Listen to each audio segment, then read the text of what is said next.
सभा को सुन रहे थे। आपको बता दें कि यूपी में चौथे चरण के लिए 9 जिलों की 59 सीटों पर मतदान हो रहा है।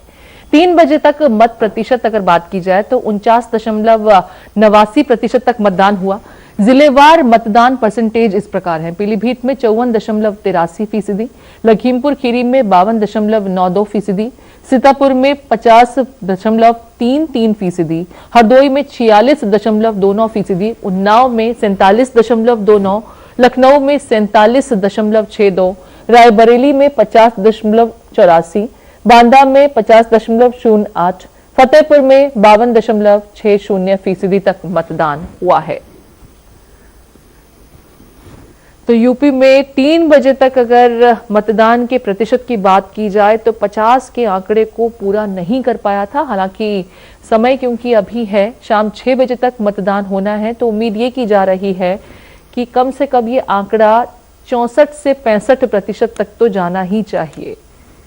कुल मिलाकर के आज 9 जिलों के लिए 59 सीटों पर मतदान जारी है। आप जिला वाइज ये मत प्रतिशत देख रहे हैं कि किस क्षेत्र में कितने प्रतिशत दोपहर 3 बजे तक का जो मतदान है उसके आंकड़े क्या कहते हैं। पीलीभीत में 54.83%, खीरी में 52.92%, सीतापुर में 50.33%। ये तमाम वो आंकड़े हैं जो बता रहे हैं कि किस तरीके से मतदान जारी है। लखीमपुर खीरी की सदर सीट के कादरपुर विसानी गांव में ईवीएम ने शरारती तत्वों ने फेविक्विक डाल दिया। एसपी प्रत्याशी का आरोप है कि समाजवादी पार्टी वोटिंग मशीन में समाजवादी पार्टी के बटन को चिपका दिया गया, जिससे लोग वोट नहीं डाल पा रहे, जिसकी वजह से मतदान खासी देर तक प्रभावित रहा। तो ईवीएम मशीन में किसी शरारती व्यक्ति ने फेविक्विक जैसी कुछ चिपकाने वाले पदार्थ को डाल दिया, जिसकी वजह से लंबे समय तक समाजवादी पार्टी का बटन लोग नहीं दबा पा रहे थे, जिस वजह से मतदान प्रभावित रहा।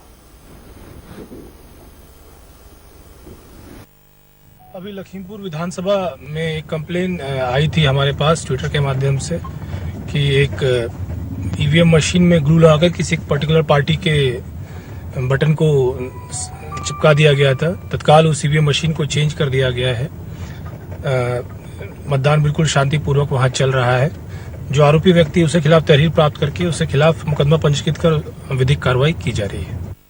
और श्याम जी अग्निहोत्री डिटेल्स के साथ में हमारे साथ जुड़ गए हैं। श्याम जी, यहाँ पर ये समझना चाहेंगे कि जिस व्यक्ति ने फेविक्विक या इस तरह की चीज डाली, क्या उसकी शिनाख्त अब तक हो पाई है? खासी देर तक मतदान प्रभावित रहा, लोग पार्टी का बटन दबाना चाहते थे, जिस पार्टी का वही बटन नहीं काम कर रहा था।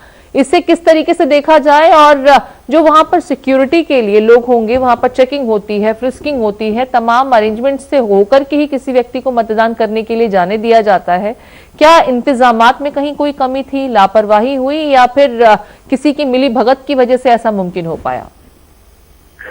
देखिए प्रीति जी, बिल्कुल सही आप कह रहे हैं। कहीं ना कहीं इंतजामात तो बहुत ही पुख्ता किए गए थे और सुरक्षा के भी बड़े पुख्ता इंतजाम किए थे, लेकिन इतना जरूर है कि कहीं ना कहीं इसमें कमी रही है, जिस कारण से एक जो असामाजिक तत्व था उसने फेविकोल डाला और काफी देर तक मतदान बाधित रहा।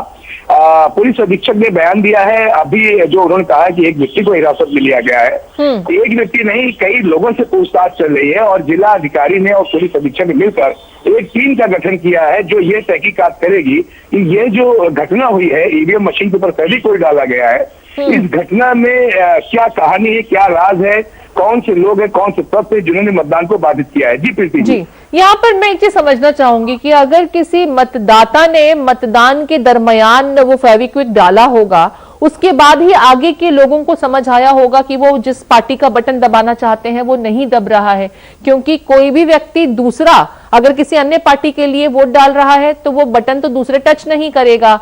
लेकिन यहाँ पर इसे चेक कैसे किया जाएगा, आश्वस्त कैसे किया जाएगा कि किस व्यक्ति ने ऐसी शरारत की है?